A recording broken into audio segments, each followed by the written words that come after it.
जळगाव जिल्ह्यात 15 दिवसांपासून अवैध धंदे बंद असल्याचं चित्र आहे, परंतु पोलीस अधीक्षक यांच्या आदेशांचं यावल चोपडा जामनेर पहूर पोलिसांनी कचऱ्यात टाकले।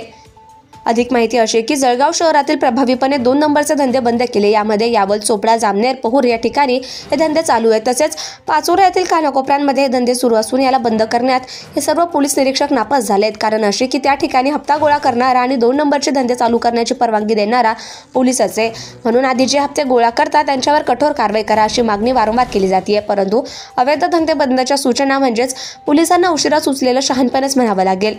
पोलीस अधीक्षकांच्या सूचना धंदेवाले आणि हप्ते गोळा करणाऱ्यांना शॉक लागलाय। आता या पोलीस स्टेशन अंतर्गत हप्ते गोळा करणाऱ्यांची एक स्पेशल टीम आहे। त्या टीमचे जिल्हा पोलीस अधीक्षक चौकशी करणार का हप्तेखोरी यावर बोलू लागले।